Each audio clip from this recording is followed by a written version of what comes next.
मु संतोष महांती आपण मानक स्वागत करुच्ची आमरी सत्यर आज कार्यक्रम। से होती जड़े शिक्षाविद, से होती जड़े विशिष्ट पाला गायक आउर अनेक कृति दासकाठिया संकीर्तन एवं पालारे बोला जाए। मु जहाँ विषय कहूँ चाहूँगी से होती पुरुषोत्तम बेहेरा। चलत ताकर सीमापल्ली बेगुनियास्थ निजस्व बासभवन को जावा एवं जानिमा ताकर एई अद्वितीय दक्षता संपर्क में।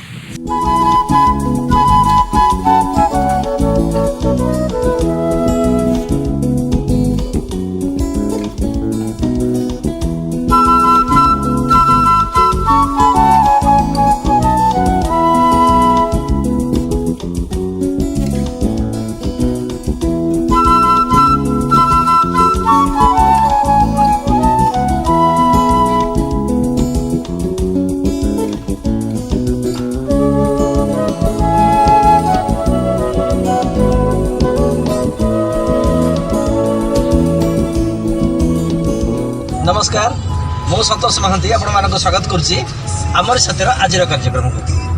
आज देखु कि भाया पाग देछि अहरह वर्षा से पुणी झड़। आम निश्चित भाव में जीवु एवं आज जड़े नुआ अतिथि सहित देखा करूँ।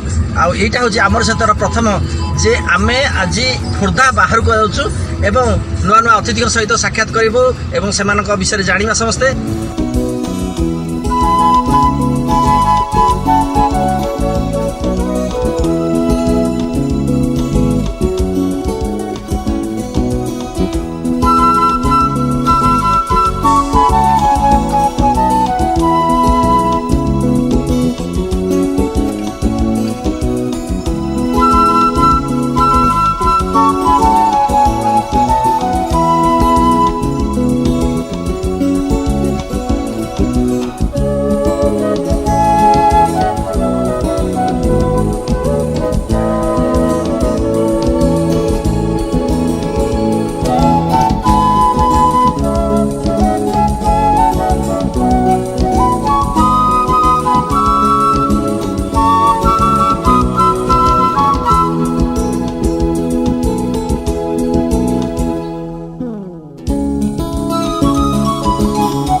शिक्षा क्षणिक नुहे, यह दीर्घजीवी और चिरंतन। शिक्षाविद तथा पारंपरिक लोककला पाल्लार जड़े सर्वोत्कृष्ट गायक श्रीजुक्त पुरुषोत्तम बेहेरा 18/6/1961 मसीह सीमापल्ली बेगुनिया खोर्धा ठारे जन्मग्रहण करथिले।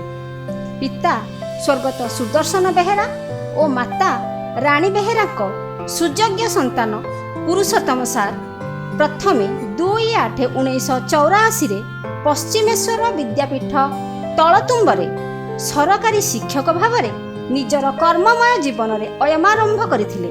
परे 1988 रु 2007 पर्यंत बालुंकेश्वर देव आंचलिक हाईस्कूल सगड़भंगा, 2018 रे माणिकेश्वर नोडाल हाईस्कूल कामता हाईस्कूल और शेष 2021 रे तालतुंब हाईस्कूल रु प्रधान शिक्षक भाव में कर्मयोगी अवसर मिले।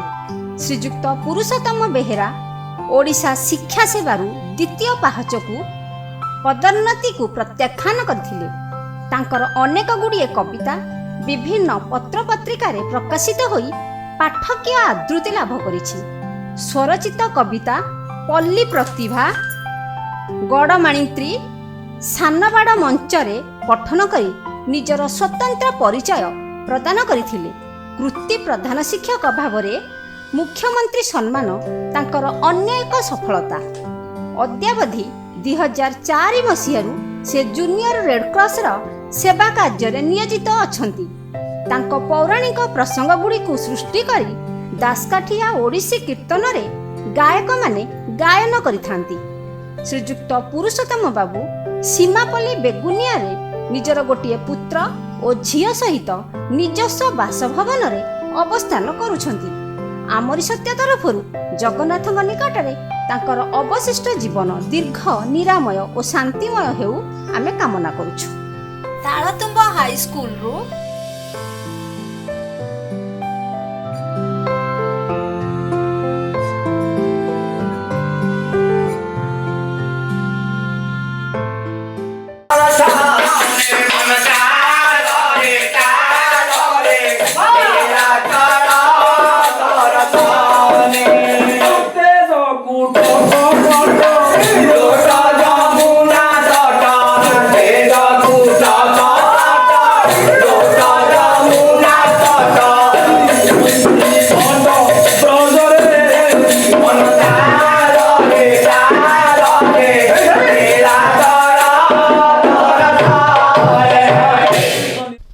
ସାର୍ ନମସ୍କାର। नमस्कार। ଆମରି ସତ୍ୟର ବ୍ୟକ୍ତିତ୍ୱ କାର୍ଯ୍ୟକ୍ରମକୁ ଆପଣଙ୍କୁ ସ୍ୱାଗତ। धन्यवाद। ସାର୍, ପାଠପଢ଼ା, ଶିକ୍ଷକତା, ପୁଣି ତା ସାଥିରେ ପାଲା ଗାୟକ, ଇଏ କେମିତି କ'ଣ ଜୀବନର ଭିତରେ କେମିତି ପଶିଗଲା? ଗାୟନ ଆଉ ଶିକ୍ଷା ଯେ ବୃତ୍ତି ପାଇଁକି କାମ କରିବା କଥା, ଏ ଭିତରେ କେମିତି ପଶିଗଲା ସବୁ? शिक्षा प्रति शिक्षकता प्रति मोर आगुरी पिलादिन दुर्बलता थिला। मो सार मानू देखला बेले मु भाबुथिली मु सार हेबी, तेणु से अनुसार मु शिक्षा प्रति आकृष्ट होइथिली एवं ग्रेजुएशन सरला परे शिक्षा विभाग रे जोग देइथिली। जेतेबेले मु गड़वाणीकेला हाई स्कूल पाठ पढ़ुथिली से समय मोर जने प्रिय शिक्षक थिले, से होचनी सत्यवादी ओलियार सिंह महोदय एवं आउ जने थिले नवकिशोर दास। सत्यवादी सार थिले हमर कला शिक्षक, विज्ञान शिक्षक थिले नवकिशोर दास। से मानू देखला परे मोर भी इच्छा हला मु बड़ हेले तांक भली शिक्षक हेबी एवं सेथिपाई शिक्षक वृत्ति को बाछि नेथिली। पाला बांकी कॉलेज रे पढ़ुथिला बेले चर्चिका मंडप रे दुई जण पाला प्रतियोगिता करुथिले। बेदपुर रो स्वर्गत धर्मानंद दीक्षित एवं तांक सहित थिले पाथपुर रो स्वर्गत धनेश्वर बेहेरा। तांकर चारि राति पाला देखला परे मु प्रभावित होइथिली एवं मो इच्छा थिला जे मु तांको भली मध्य हजार हजार लोकଙ୍କ सम्मुखरे साहित्य परिवेषण करी एवं समाज को गोटे दिग्दर्शन देवी, से मु पाला प्रति आकृष्ट होइथिली।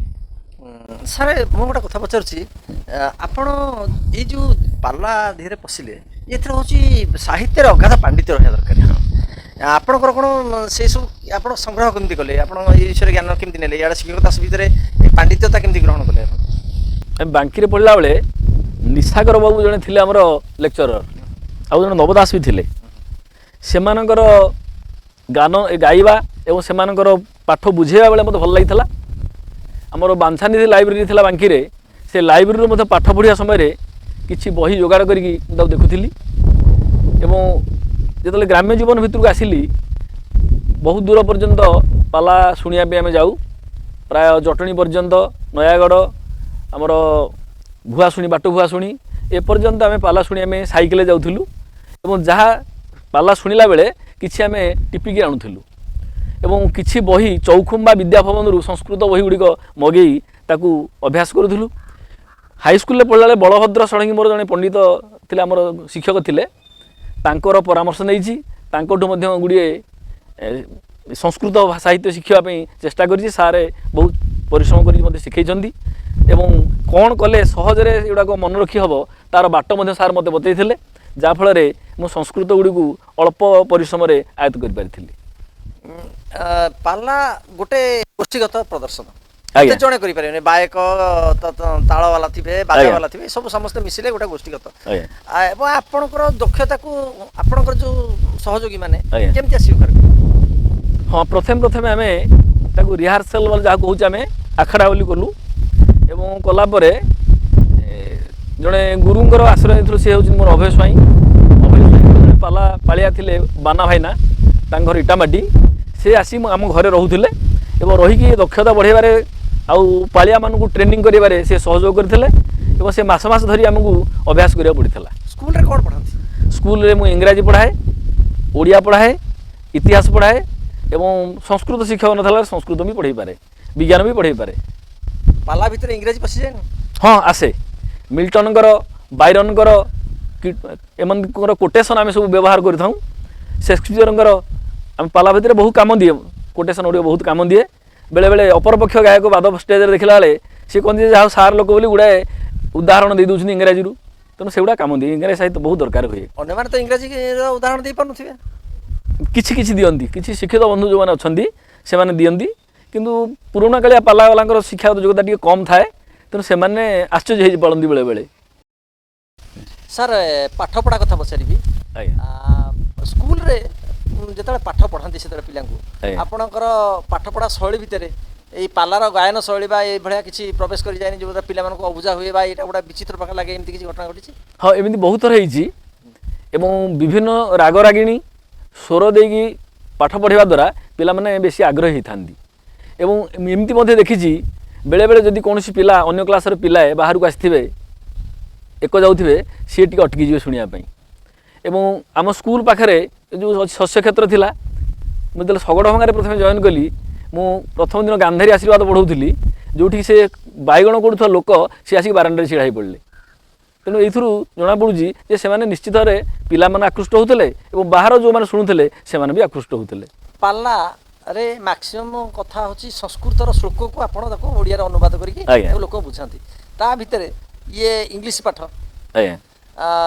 ये केमती फेंटाफेटी जानी क्लास भितर पाला भितर एमती गोटा फेंटाफेटी किसी हो जाए केतले देखंतु आज्ञा जमती आजिकल नवरत्न तरकारी घांट तरकारी विभिन्न प्रकार आइटम पड़े तार स्वाद बढ़ी जाए एमती पाठ्यक्रम भितर विभिन्न उदाहरण इंग्राजी उदाहरण नेले पाला भितर इंग्राजी उदाहरण नेले मु देखी आम दर्शक मानू सेटा बहुत आनंद दे थाए एवं अनेक आमको मतामत मिली थाए जे जहाँ सार आप सब कथा को एकाठी समन्वय कर भल लगुच गोटे किसी नुआ भली लगुच सर गोटे कथा जे पाला रे आपण माने बर्तमान जो समसामयिक आपण समसामयिक जो पाला गायक मान आपण से को रेंज रे अछंती जे आपण भाबु से ऊर्ध्वर अछंती ना मोटू आहरी ऊर्ध्वरे पाला गायक मान अछंती नहीं बहुत ऊर्ध्वरे मोटू बहुत ऊर्ध्वरे अछंती किछि समसामयिक अछंती समान स्तर रे अछंती प्रतियोगिता ହେଇଛି आउ किछि मोटू निम्न स्तर रे अछंती जो मानकर प्रकृति आमर देखा जोटा परिस्थिति की आखि आगे रखी काम कला भाया गायक कम मिलती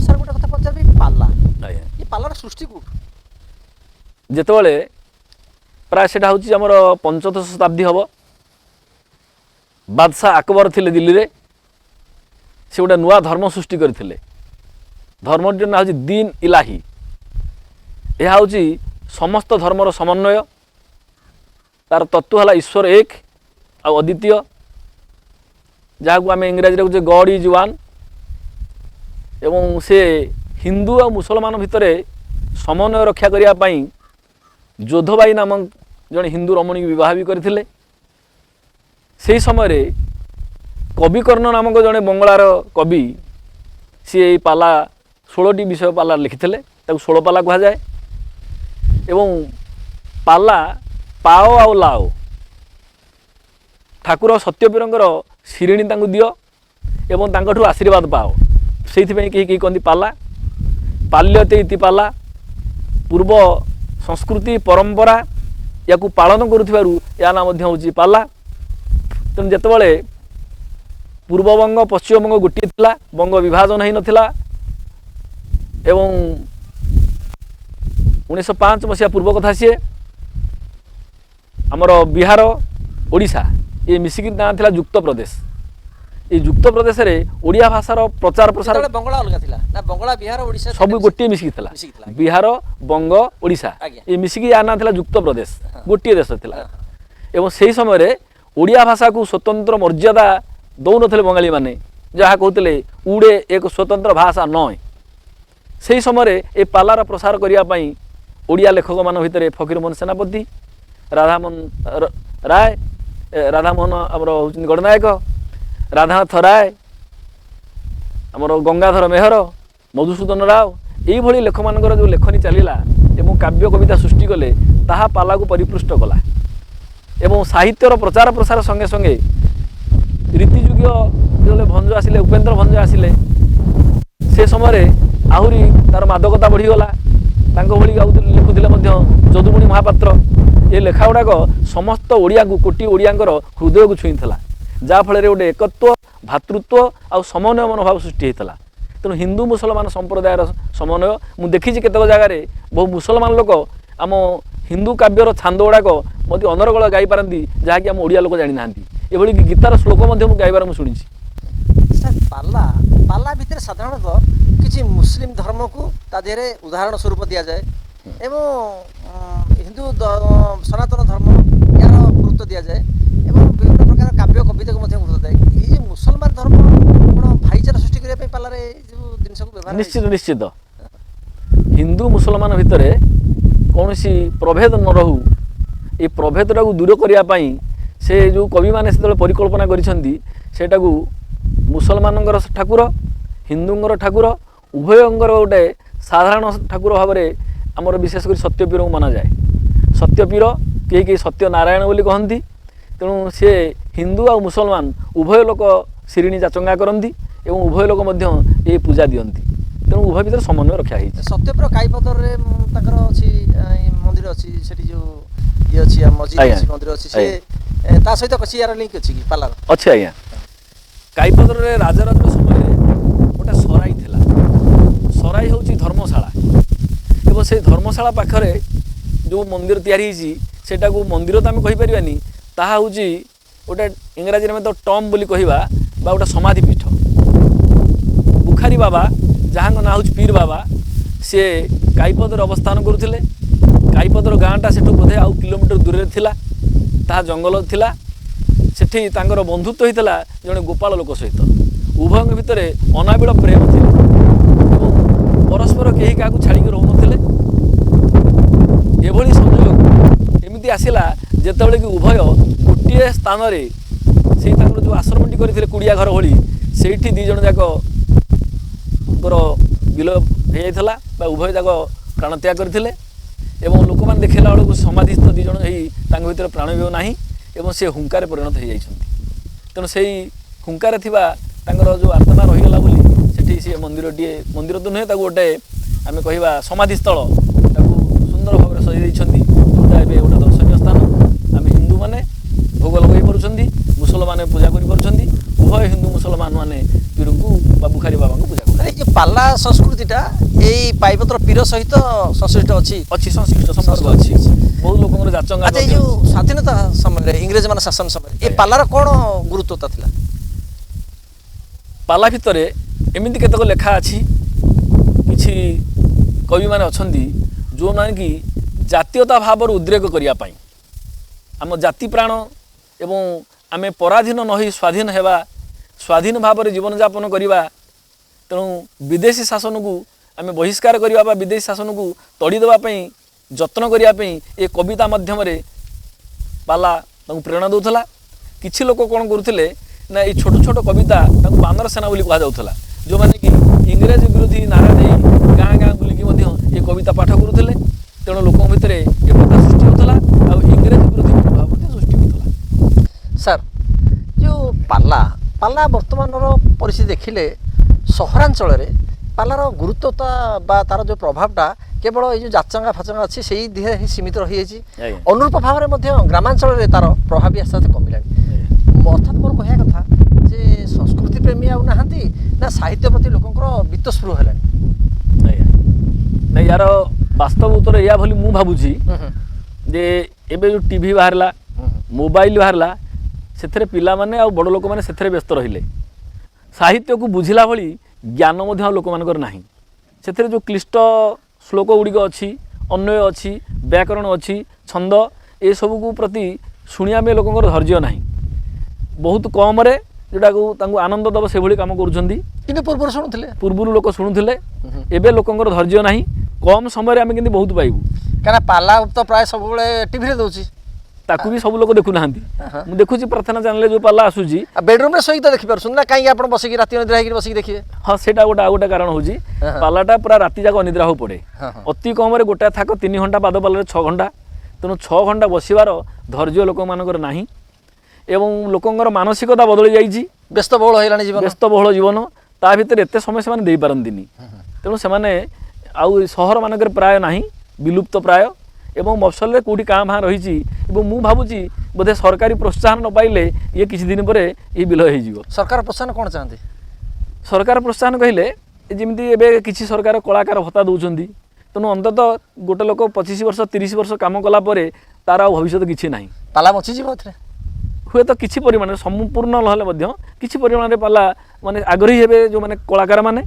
ଦର୍ଶକ ତ ନାହାନ୍ତି, କଳାକାର କେଉଁଠି ପ୍ରଦର୍ଶନ କରିବ? ହଁ, ଦର୍ଶକ ସେ ହେଉଛି ଏଇଟା ସାମାଜିକ ସ୍ତରରେ ଲୋକମାନଙ୍କ ଭିତରେ ଯେଉଁଟା ଆମର ସରକାର କରୁଛନ୍ତି ପ୍ରୋଗ୍ରାମ କାର୍ଯ୍ୟକ୍ରମ, ଯେଉଁଟା ଫ୍ରି ଅଫ୍ କଷ୍ଟ। ସରକାର ପଇସା ଖର୍ଚ୍ଚ କରୁଛନ୍ତି, ଲୋକଙ୍କୁ ଶୁଣାଉଛନ୍ତି, ସେ ଘଣ୍ଟେ ଅଧଘଣ୍ଟା 2 ଘଣ୍ଟା ଏମିତି ଶୁଣି ଶୁଣି ଅଭ୍ୟାସରେ ପଡ଼ିଲା ପରେ ହୁଏତ ସିଆଡ଼ିକି ଲୋକ ମୁହାଁ ପାରନ୍ତି। ମଞ୍ଚ ନାଟକ ଫ୍ରି ଅଫ୍ କଷ୍ଟ, ସାର୍ ପାଲା ଫ୍ରି ଅଫ୍ କଷ୍ଟ, ଆଜ୍ଞା। ଦାସକାଠିଆ ଫ୍ରି ଅଫ୍ କଷ୍ଟ, ଆଜ୍ଞା। କିନ୍ତୁ ଯାତ୍ରା ହେଉଛି ପଇସା ଦେବେ। ଇଏ ଦ୍ୱାରା ଆପଣ କ'ଣ କହୁଛନ୍ତି? ୟା ଦ୍ୱାରା ହେଉଛି ସଂସ୍କୃତି ବଞ୍ଚିବ ନା? ନାଇଁ। ଯାତ୍ରା ଯାଇକିରି ରେକର୍ଡ ଡ୍ୟାନ୍ସ ଦେଖିବେ, ଚିଲେଇକି ସଳାପ କହିବେ, ତାକୁ ଦେଖିବେ? ନାଇଁ, ଲୋକଙ୍କର ମାନସିକତାରେ ଏଭଳି ପରିବର୍ତ୍ତନ ହେଇଯାଇଛି, ସଂଯତ କାର୍ଯ୍ୟକ୍ରମ ଗୁଡ଼ିକ ଦେଖିବା ପାଇଁ ସେମାନେ ଆଗ୍ରହ ପ୍ରକାଶ କରୁନାହାନ୍ତି, ଯେଉଁଥିପାଇଁ କି ଯାତ୍ରା ପ୍ରତି ସେମାନେ ଆଗ୍ରହୀ ହେଉଛନ୍ତି। ଏଇ ଯେଉଁ ସାଂସ୍କୃତିକ କାର୍ଯ୍ୟକ୍ରମ ସେମାନେ ବିମୁଖ ହେଉଛନ୍ତି, ସେଥିରେ ତାଙ୍କର ଏତେଟା ଆଗ୍ରହ ରହୁନାହିଁ। ତେଣୁ ଯାହା ଜଣାପଡ଼ୁଛି ସାମାଜିକ ଅବକ୍ଷୟ ଚାଲିଛି। ସମାଜ ଯୁଆଡ଼ିକି ଯାଉଛି ଲୋକ ସିଆଡ଼ିକି ଦୌଡ଼ିଛନ୍ତି। ତେଣୁ ତାକୁ ହୁଏତ ଆମେ କିଛି ପରିବର୍ତ୍ତନ କରିପାରିବାର ସମ୍ଭାବନା ବି ନାହିଁ। ମୁଁ ଭାବୁଛି କାହିଁ ସମ୍ଭାବନା ଅଛି ବୋଲି ନାହିଁ। ଆପଣ ପାଲା ଗାୟକ, ଆପଣ ୟାର ବିକଳ୍ପ କ'ଣ ଭାବୁଛନ୍ତି? ମାନେ ମୋ କହିବା କଥା, ଆପଣ ବର୍ତ୍ତମାନ ପାଲାରେ ଆଧୁନିକତା ପ୍ରବେଶ କଲେଣି ନାହିଁ? ଆଧୁନିକତା ପ୍ରବେଶ କରିଛି, ଇଂଲିଶ ବି ପଶିଯାଉଛି। ପ୍ରବେଶ କରିଛି। ପ୍ରବେଶ କରିବା ଦ୍ୱାରା ଲୋକଙ୍କୁ ବୁଝିବାକୁ ତ ସହଜ ହେଉଥିବ। ବହୁତ ମୁଷ୍ଟିମେୟ ଲୋକ ଅଛନ୍ତି ଯେଉଁମାନେ ଏଥିପାଇଁ ଆଗ୍ରହ ପ୍ରକାଶ କରିଥାନ୍ତି ଏବଂ ସେମାନଙ୍କୁ ଶୁଣନ୍ତି। ଏହା ଦ୍ୱାରା ପାଲାର ମୌଳିକତା ରହୁଛି? ନାଇଁ, ମୌଳିକତା କ୍ଷୁଣ୍ଣ ହେଉଛି। ତାହେଲେ ଆପଣ କ'ଣ ଏହା ପାଇଁ ଚିନ୍ତା କରୁଛନ୍ତି ଜଣେ ଗାୟକ ହିସାବରେ? ମୁଁ ଭାବୁଛି ଯେ ଯେହେତୁ ଲୋକମାନେ ଯେଉଁଆଡ଼ିକି ଯାଉଛନ୍ତି, ଲୋକମାନେ ଯାହା ଶୁଣିବାକୁ ଆଗ୍ରହ ପ୍ରକାଶ କରୁଛନ୍ତି ସେଇଟା କରିବାକୁ ପଡ଼ିବ। ଆପଣ କ'ଣ ଶୁଣେଇଛନ୍ତି ଲୋକଙ୍କର ମାନସିକତା ନେଇ କ'ଣ ଶୁଣେଇଛନ୍ତି? ଲୋକଙ୍କ ମାନସିକ ଭିତରେ ଆମେ ପୁରାଣ ଶୁଣାଉ। ହଁ, ହଁ। ପୁରାଣ ଭିତରେ କିଛି ଐତିହାସିକ ଜିନିଷକୁ ଭରି ଦେଇଛୁ। ଆଚ୍ଛା। ଇତିହାସ କିଛି ପରିଲେ ମୁଁ ଯେମିତି ଆମର ପୃଥ୍ୱୀରାଜଙ୍କ କଥା କି ଆମର ଗୋଟେ ଥରେ ମୋତେ ପ୍ରଶ୍ନ ହେଇଥିଲା ଗୋଟେ ଜାଗାରେ, ଇନ୍ଦିରା ଗାନ୍ଧୀଙ୍କୁ ଜଗନ୍ନାଥ ମନ୍ଦିର କାହିଁକି ମନା? କଙ୍କିଆ ବାଦପାଲାରେ ଗୋଟେ ପିଲା ପ୍ରଶ୍ନ କରିଥିଲା ଏବଂ ତା ଉତ୍ତରରେ ମୁଁ ଦେଇଥିଲି ଯେ ଆରବରେ ବେଦୁଇନ ପରିବାର ମହମ୍ମଦଙ୍କ ଜନ୍ମଠୁ ଆଣିଥିଲି ଏବଂ ଶେଷରେ ଫିରୋଜ ଖାନଙ୍କୁ ବିବାହ କଲା ପରେ ତାଙ୍କୁ ମନ୍ଦିରରେ ବଡ଼ ପଣ୍ଡା ମନା କଲେ। ଏହି ସମଗ୍ର ଇତିହାସଟାକୁ ଶୁଣିଲା ବେଳେ ସେଠି ଶିକ୍ଷିତ ଗୋଷ୍ଠୀ ଆଉ ଯେଉଁମାନେ ଥିଲେ ବହୁତ ଆଗ୍ରହର ସହିତ ଶୁଣିଥିଲେ। ରାଜନୈତିକ ବିରୋଧୀ ହେଇଥିଲେ? ହଁ, ସେମିତି ହେଇଛି। ରାଜନୈତିକ ବୋଲେ କିଛି ଲୋକ ଯେଉଁଟାକି ପୁରୁଣା କାଳିଆ ଲୋକ ଯେଉଁମାନେ କିଛି ଥିଲେ ଗାଁ ଗହଳିର, ତାଙ୍କୁ ଭଲ ଲାଗିନଥିଲା। କିନ୍ତୁ ତା ଭିତରେ ରଣପୁର ଇତିହାସଟା ଦେଇଥିଲୁ। ରଣପୁର ଯେଉଁ ଅନ୍ଧାରୀ ଶାସନ ଥିଲା, ବେଜେଲଗଡ଼ ହତ୍ୟା, ତାକୁ ଭରିଦେବା ଦ୍ୱାରା ବହୁତ ଆଗ୍ରହ ଲୋକଙ୍କ ଭିତରେ ପ୍ରକାଶ ପାଇଥିଲା ଏବଂ ଲୋକେ ତାକୁ ବହୁତ ଭଲ ଭାବରେ ଗ୍ରହଣ କରିଥିଲେ। ପାଲାର ଯେଉଁମାନେ କଳାକାର ଅଛନ୍ତି, ଯେଉଁମାନେ ପାଲାକୁ ନିଜର ବ୍ୟବସାୟ କରିକି ବଞ୍ଚୁଛନ୍ତି ବା ସେଇଥିରେ ହିଁ ତାଙ୍କର ଜୀବନ, ବର୍ତ୍ତମାନ ସେମାନେ ସେମିତି ଅଛନ୍ତି? କଷ୍ଟରେ ଅଛନ୍ତି। କ'ଣ ଆପଣ ଭାବୁଛନ୍ତି ତାଙ୍କର? ନାଇଁ, ସେମାନଙ୍କ ଥଇଥାନ ପାଇଁ ସରକାର ଅବଶ୍ୟ ଏବେ ଭତ୍ତାର ବ୍ୟବସ୍ଥା କରିଛନ୍ତି, ତଥାପି ସେ ସମୁଦ୍ରକୁ ଶଙ୍ଖେ। ଆଉ ନିଶ୍ଚିତ ଭାବରେ କଳାକାର ସେଥିରୁ ନିରୁତ୍ସାହିତ ହେଉଛନ୍ତି ଏବଂ ଅଧିକାଂଶ କଳାକାର ତାଙ୍କ ପରିଣତ ଜୀବନରେ ମାନେ ଦୁସ୍ଥ ଜୀବନ ଯାପନ କରୁଛନ୍ତି। ନୂଆ ଯୁବପିଢ଼ି ଆଉ ତ ତା ଭିତରେ ବାହାରିବେନି? ଯୁବପିଢ଼ି ବହୁତ କମ୍ ବାହାରୁଛନ୍ତି, ଆଗ୍ରହ କରୁନାହାନ୍ତି। ଆପଣ ଶିଖିବାକୁ ଚାହିଁଛନ୍ତି ଲୋକ? ହଁ, ମୋର 2 ଜଣ ଶିଖିଛନ୍ତି ମୋଠୁ ମଧ୍ୟ, ପାଲା ଶିଖିଛନ୍ତି ଏବଂ ଗାଉଛନ୍ତି ମଧ୍ୟ। ଆପଣ ପାଲା ଗୋଟେ ନିର୍ଦ୍ଦିଷ୍ଟ କିଛି ପ୍ରସଙ୍ଗ, ବିଷୟବସ୍ତୁ, ସଂସ୍କୃତର ଶ୍ଳୋକକୁ ବ୍ୟାଖ୍ୟା କରାହେଉଛି। ଆଜ୍ଞା। ସେଥିପାଇଁ ଆପଣ କେତେବେଳେ ପ୍ରୟାସ କରିଛନ୍ତି ଯେ ଆପଣ ନିଜେ କିଛି ପ୍ରସଙ୍ଗ ତିଆରି କରିକି ଗାୟକମାନଙ୍କୁ, ଦାସକାଠିଆ ବାଲାଙ୍କୁ, ସଂକୀର୍ତ୍ତନ ବାଲାଙ୍କୁ ଏମାନଙ୍କୁ ଦେଲେ ଯେଉଁଟାକି ନୂତନତ୍ୱ ପିଲା ପାଇବେ, ଏମିତି କିଛି ଚେଷ୍ଟା ହେଇଛି। ସଂସ୍କୃତ କାବ୍ୟକୁ ଆମ ଓଡ଼ିଆ ଭାଷାରେ ରୂପାନ୍ତରିତ କରି ଏବଂ ଭିନ୍ନ ଭିନ୍ନ ସ୍ୱର ସଂଯୋଜନା କରିକିରି ସଂକୀର୍ତ୍ତନ ବାଲାଙ୍କୁ ମୁଁ ଦେଇଛି, ଦାସକାଠିଆ ବାଲାଙ୍କୁ ଦେଇଛି, ଅନେକ ପାଲା ବାଲା ମଧ୍ୟ ସେଟାକୁ ଗାଉଛନ୍ତି ଏବଂ ତା ବି ଆଦୃତ ହେଉଛି ଏବଂ ଯେଉଁଟାକି ଆମର ସରଳ ସାହିତ୍ୟରେ ଲେଖା ହେଇଛି। ଆପଣ ଲୋକ ତାକୁ ଗ୍ରହଣ କଲେଣି? ଗ୍ରହଣ କରୁଛନ୍ତି। ଆପଣ କେତେ ଏମିତି ରଚନା କରିଛନ୍ତି? ମୋ ସହିତ ସେମିତି ମୁଁ ହିସାବ କରିନି, ତଥାପି 10ରୁ ଉର୍ଦ୍ଧ୍ୱ ଏଇସବୁ ଗୁଡ଼ାକ ପ୍ଲଟ୍, ଆମେ ତାକୁ ପ୍ଲଟ୍ ବୋଲି କହୁ ବା ସମାଜ କହୁ, ବିଷୟ ଟପିକ୍ ତାକୁ କୁହାଯାଏ, ସେମିତି କରିଛି ମୁଁ। ବାଦୀପାଲା? ଆଜ୍ଞା। ସେଇଟା କ'ଣ? ବାଦାପାଲା ହେଉଛି ଗୋଟେ ତାକୁ ଆମେ ପ୍ରତିଯୋଗିତା ପାଲା ବୋଲି କହୁ, ବା କେହି କେହି ତାକୁ ଲଢ଼େଇ ପାଲା ବୋଲି କହନ୍ତି। ଏବଂ ବାଦୀପାଲାରେ ପରିବେଷଣର ଶୈଳୀ, ଜ୍ଞାନର ଗଭୀରତା, କହିବାର ଭଙ୍ଗୀ ଶୈଳୀ ଏସବୁର ପରିମାପ ହୋଇଥାଏ ଏବଂ କାହାର ପ୍ରେଜେନ୍ସ ଅଫ୍ ମାଇଣ୍ଡ, ମାନସିକ ଦକ୍ଷତା କେତେ ଅଛି, ପରିସ୍ଥିତି ଅନୁସାରେ କିଏ କେମିତି ଉତ୍ତର କରିପାରୁଛି, ଏଗୁଡ଼ାକ ସେଠି ଦେଖାଯାଇଥାଏ। ଆପଣ ହାରିନାହାନ୍ତି? ହାରିଛି ମଧ୍ୟ। ଆଉ ଜିତିଛି ମଧ୍ୟ। ଅଧିକ ଜିତିବା ନା ଅଧିକା କମ୍ ହାରିବା? ଅଧିକା ଜିତିଛି, ଜିତି ହାରିଛି କମ୍। ହାରିବା ଲୋକ କ'ଣ କହନ୍ତି? ନାଇଁ ହାରିବା ଲୋକ ବେଳେବେଳେ ପଚାରନ୍ତି ସାର୍ ଏଇଟା କେଉଁଠୁ, ଏଇ ପ୍ଲଟ୍ଟା କେଉଁଠୁ ଆଣିଲେ, ଏଇଟା କେଉଁଠୁ ଶିଖିଲେ? ମନ ଗଢ଼ା ହେଇଥିବ। ମନ ଗଢ଼ା, ଏବଂ ମନ ଗଢ଼ା ଗୁଡ଼ାକ ଭାରି ଆଦୃତ ହୁଏ। ଯେଉଁଟା ମନ ଗଢ଼ା ହୁଏ ସେଇଟା ବେଶୀ ଆଦୃତ ହୁଏ, ପୁରାଣଟା ଆଦୃତ ହୁଏନି। ଧରନ୍ତିନି ଚତୁର ଜ୍ଞାନୀ ପଣ୍ଡିତମାନେ କହିଲେ ମଧ୍ୟ ଆମେ ସେଥିରେ ଗୋଟେ ସ୍କେଲିଟନ୍ ଉପରେ ଯେମିତି ଛାପା ଦିଆଯାଇଥାଏ, କିଛି ମୂଳ ଜିନିଷ ଥାଏ ତାପରେ ରଙ୍ଗ ଚଢ଼େଇ ଦେଇଥାଉ, ତେଣୁ ସେ ଧରିପାରନ୍ତିନି। ଇଏ ଗୋଟେ ଅଧପତନର, ପାଲାର ଅଧପତନର ଇଏ ଗୋଟେ ଅନ୍ୟ କାରଣ ନୁହଁ କି ଯେ ଆମେ ଗୋଟେ ଫେବ୍ରିକେଟେଡ୍ ସବଜେକ୍ଟକୁ ନେଉଛୁ ବୋଲି, ନା ନାଇଁ ସେଇଟା କାରଣ ନୁହଁ? ହେଇପାରେ, କାରଣ ହେଇପାରେ ମଧ୍ୟ, କିନ୍ତୁ ଯେହେତୁ ଲୋକ ନୂଆ ଚାହୁଁଛନ୍ତି, ଏ ଗାୟକୁ 3 ଥର ଦେଖିଲେଣି, ଏକା କଥା କହୁଛି, ୟାର ସେଇ ବିଷୟ ତ ସେ ଗାୟକ କହିଥିଲା ଏଇଟା କହୁଛି, ତେଣୁ ଶୁଣିବେନି, ସେଥିପାଇଁ ଟିକେ ନୂଆ ମୋଡ଼ ବଦଳାଇବା ଦରକାର ହେଉଛି। ପାଲାରେ ଯେଉଁ ପଖଉଜ ବଜାନ୍ତି, ଯେଉଁ ବାଜା ବଜାନ୍ତି, ମୃଦଙ୍ଗ ବଜାନ୍ତି, ଯେଉଁ ଗିନି ବଜାନ୍ତି, ଝାଞ୍ଜ ବଜାନ୍ତି, ଇଏ ଯେଉଁ ବାଦ୍ୟକାର ମାନେ ବର୍ତ୍ତମାନ ଅଛନ୍ତି ନା ମାନେ ଅଛନ୍ତି, କିନ୍ତୁ ବିଲୁପ୍ତ ଆଡ଼ିକି ଗଲେଣି, ଆଉ ପରେ ପରେ ବାହାରୁ ନାହାନ୍ତି। କେମିତି ଯଦି କେହି ନଥିବେ ଆପଣ ବଜେଇବେ, ଗୀତ ଗାଇବେ, କେମିତି ବଜେଇବ କିଏ? ନାଇଁ ଧୀରେ ଧୀରେ ସେଟା ସଂଖ୍ୟା କମିଯାଇଛି, ଆଉ କିଏ ଆଗ୍ରହ ପ୍ରକାଶ କରୁନାହାନ୍ତି। ପାଲା ପରିବେଷଣ କଲା ପରେ ଆପଣଙ୍କ ଯେଉଁ ଆର୍ଥିକ ସହାୟତା ମିଳେ, ଯେଉଁଠି ଯାଇକି ପାଲା ସେଇଟା କ'ଣ ସଫିସିଏଣ୍ଟ ହୁଏ? ନାଇଁ ସଫିସିଏଣ୍ଟ ହୁଏ ନାହିଁ। ଯେତିକି ଖର୍ଚ୍ଚ ହୁଏ ପାଲା ପ୍ରସ୍ତୁତି ପାଇଁ, ସେ ଦୃଷ୍ଟିରୁ ଦେଖିଲେ ଲାଭ ହୁଏ ନାହିଁ। ପାଲା ପ୍ରସ୍ତୁତି ପାଇଁ କ'ଣ ଖର୍ଚ୍ଚ ହୁଏ? ପ୍ରସ୍ତୁତି ପାଇଁ ବହି କିଣିବାକୁ ପଡ଼ିବ, ଗୁରୁଙ୍କ ପାଖକୁ ଯିବାକୁ ପଡ଼ିବ, ସେଠୁ ଖର୍ଚ୍ଚ କରିବାକୁ ପଡ଼ିବ, ଦିନ ରାତି ବସିକି ଲେଖିବେ, ତାକୁ ପ୍ରସ୍ତୁତି କରିବେ, ପାଳିଆମାନଙ୍କୁ ଶିଖେଇବେ, ଅଭ୍ୟାସ କରାଇବେ, ଏସବୁକୁ ଖର୍ଚ୍ଚକୁ ହିସାବ କଲାବେଳକୁ ଲାଭ ହୁଏନି। କେତେବେଳେ ପାଲା ପରିବେଷଣ କରିବା ବେଳେ ସ୍ୱର ମନେ ପଡ଼ିନଥିବ? ହଁ ବେଳେବେଳେ ହୁଏ, କିଛି ଗଲାବେଳେ ଝୁଣ୍ଟିବାକୁ ଆମେ ତାକୁ କହୁ, ସ୍ୱର ବଦଳିଯାଏ, ତାପରେ ପୁଣି ବ୍ୟାକ୍ କରିଯାଉ, ସେଠି କଥା କହିକି ଆଡ଼ଜଷ୍ଟ କରିକି ପୁଣି ଆଗକୁ ଚାଲିଯାଉ। ଧରା ପଡ଼ନ୍ତିନି? ହଁ ବେଳେବେଳେ ପବ୍ଲିକ୍ ଧରିପାରିବେନି, ଶ୍ରୋତା ଧରିପାରିବେନି, କିନ୍ତୁ ଅନ୍ୟ ପକ୍ଷ ଯଦି ବାଦପାଲା ହେଇଥାଏ ସେ ଦଳ ଗାୟକ ଧରିବ। ଆଚ୍ଛା, ପାଲାର ଆଉ ଗୋଟେ ପ୍ରମୁଖ ଦିଗ ହୁଏ, ମୁଁ ତ ପାଲା ବିଷୟରେ ଏତେ ଜାଣିନି, କିନ୍ତୁ ପାଲା ଦେଖିଛି, ପ୍ରମୁଖ ଦିଗ ହୁଏ କମେଡ଼ି। ହଁ, এই যে কমেডি সাইডটা যদি ভাল মানে সঠিক মানে টাইমিংরে যদি হেলা তাহলে পালা লোককে বাঁধিকি রখে। সেই টাইমিং সেইটাকে আপনার কেমন দেখেছেন? টাইমিং যে কমেডি পার্টটা যে তার হাস্যরসাত্মক দিগটাকে কেমতি আপনার ধরুন? হাস্যটা দুই প্রকার হাস্য রয়েছে। গোটে হচ্ছে গল্প মাধ্যমে ছোটিয়া গল্পটিয়ে সংক্ষিপ্ত কাহিনীটি কহিকি হসাইবা, ଆଉ ଗୋଟେ ହେଉଛି ଖାଲି ପଦେ କଥା କହିଲେ ହସିବା। ଯେଉଁଠି ଗାୟକ କହି ଚାଲିଛି ତା କଥାରୁ ଟାଣି ଆଣିକି ପଦେ କିଏ କହିଦେଲା ସେଇଟା ବେଶୀ କାମ କରେ। ସେଇଟାକୁ ମୁଁ ଯେଉଁଟା କହୁଛି ଯେ ଉପସ୍ଥିତ ବୁଦ୍ଧି, ଯେଉଁ କମେଡ଼ି ପାଳିଆ ଯିଏ ଥିବ ହାସ୍ୟକାର, ତାର ଯଦି ଉପସ୍ଥିତ ବୁଦ୍ଧି ଥିବ ତାହେଲେ ସେ ଲୋକମାନଙ୍କୁ ବାନ୍ଧି ରଖିପାରିବ। ଆପଣଙ୍କର ଯେଉଁ ବର୍ଣ୍ଣନା ସମୟ ଦେହରେ କିଛି ପରିମାଣରେ କିଛି ସମୟ ପାଇଁ ସେ ମଧ୍ୟ ଆପଣଙ୍କୁ ମାନେ ରିକ୍ରିଏସନ୍ ଦିଅନ୍ତି, ଟାଇମ୍ ଦିଅନ୍ତି, ଆପଣଙ୍କୁ ହାଲିଆ ହେଇକି ଆପଣ ସବଜେକ୍ଟ ଚିନ୍ତା କରିବା ପାଇଁ। ଏଇଟା ବୋଧେ ବୋଧେ କମେଡ଼ିର ଯେଉଁ ଆପଣ ସେଇଟା କମେଡ଼ି ଆଉ ଯେଉଁ ସଙ୍ଗୀତ ପାଳିଆ ଥାଏ, ସଙ୍ଗୀତ ଗାଇବା ପାଇଁ, ଭଜନ ଗାଇବା ପାଇଁ ସେମାନେ ସେ ସମୟଟା ଦିଅନ୍ତି, ବିଶ୍ରାମ ଦିଅନ୍ତି ସେମାନେ। ଆଚ୍ଛା, ପାଲା ଗାୟକ ସମୟରେ ଗାୟନା ସମୟରେ ଆପଣଙ୍କର ଉଚ୍ଚ ସ୍ୱରରେ ଗାଆନ୍ତି, ସେଇଟା ଆପଣଙ୍କର ସ୍ୱର ଉପରେ ସ୍ୱର ତନ୍ତ୍ରୀ ଉପରେ ପ୍ରଭାବ ପଡ଼େ, ତଣ୍ଟି ଦବିଯାଏ ସକାଳକୁ। ଆମେ ଦେଖୁଛୁ ଯେ ସ୍ୱରଟା ଆଜି କ୍ଲାସ୍ରେ ପାଠ ପଢ଼ୁଥିବା ଯେମିତି ଥିବ, କାଲି ପାଲା ଗାଇକି ଆସିଲା ପରେ ସ୍ୱରଟା ଟିକେ ଅଲଗା ଲାଗିବ। ଯେତେବେଳେ ପାଲା ପରିବେଷଣ କରି ଆସନ୍ତି ଆପଣଙ୍କର ଦର୍ଶକମାନେ ଆପଣଙ୍କୁ ଦେଖିକିରି ଆପଣ ଜ୍ଞାନ, ଆପଣ ଯେହେତୁ ଆପଣ ପାଲା ଗାଉଛନ୍ତି ଆପଣଙ୍କର ଗୋଟେ ଜ୍ଞାନୀ ଲୋକ ଭାବରେ ଆପଣ ଗୋଟେ ପରିଚୟ ସାଧନ ସୃଷ୍ଟି ହୁଏ। ଯେତେବେଳେ ଆପଣଙ୍କୁ ଆସନ୍ତି ଏବଂ ବିଭିନ୍ନ ପ୍ରକାର ପ୍ରସଙ୍ଗ ବିଷୟରେ ପଚାରନ୍ତି ବା ସଂସ୍କୃତ ଆପଣ ସେମାନଙ୍କୁ ଉତ୍ତର ଦିଅନ୍ତି, କେମିତି ଲାଗେ ଆପଣଙ୍କୁ? ଯେତେବେଳେ ଆମେ ଠିକ୍ ଉତ୍ତର ଦେଇଦେଉ ସେତେବେଳେ ଅନେକ ଆନନ୍ଦ ଲାଗେ। ଯେତେବେଳେ ଆମକୁ ବେଳେବେଳେ ସମୟ ଦେଖାଯାଏ ଯେ ଆମେ ଠିକ୍ ଉତ୍ତର ଦେଇପାରୁନୁ, ସେତେବେଳେ ନ ଦେଇପାରିଲେ ମଧ୍ୟ କୌଣସି ପ୍ରକାର ଆଡ଼ଜଷ୍ଟ କରୁ, ସେଇଟା କିନ୍ତୁ ଉପରକୁ ଭଲ ଲାଗେ, କିନ୍ତୁ ଭିତରେ ଅନ୍ତର୍ଦାହ ହୁଏ ଯେ ମୁଁ ଠିକ୍ କରିପାରିଲିନି ବୋଲି, ଭଲ ଲାଗେନି। ତାହେଲେ କୋଉଠି ନା କୋଉଠି ମନ ହାରିଯାଇଛି। ହଁ, କିନ୍ତୁ ଉପରେ ଆମେ ହାରିବୁନି, ଷ୍ଟେଜ୍ରେ ଆଉ ହାରିବାର ନାହିଁ। କାରଣ ଯେତେବେଳେ କୁଣ୍ଡଳ କାନରେ ଲାଗିଥିବ, ହାତରେ ଚଅଁର ଧରିଥିବେ, ସେତେବେଳେ ହାରିଗଲେ ଗାୟକଙ୍କର ସେ ସମ୍ମାନ ହାନି ହବ।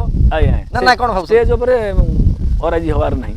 ଷ୍ଟେଜ୍ ଉପରେ ଆମେ ଯାହା କହିଛୁ ସେଇଟା ଠିକ୍, ପରେ ବସା ଘରେ କହିବେ ନା ଏଇଟା ଭୁଲ ହେଇଯାଇଛି, ଷ୍ଟେଜ୍ରେ ମାନିବାକୁ ପଛରେ ଆସିକି ଆପଣ ଗ୍ରୁପ୍ ଭିତରେ ଡିସ୍କସନ୍ ହୁଏ, ଆମେ ଭୁଲ କଲେ, ହଁ ଏଇଟା ଖସିଗଲା ପାଟିରୁ କି ଏଇଟା ଅସୁବିଧା ହେଇଗଲା, ଏଇଟା ପରିବର୍ତ୍ତନ କରେ ନେକ୍ସଟ ଷ୍ଟେଜ୍ରେ, ଏମିତି ହୁଏ। ଆଚ୍ଛା, ଆଉ ଗୋଟେ କଥା ହେଉଛି ଶିକ୍ଷା।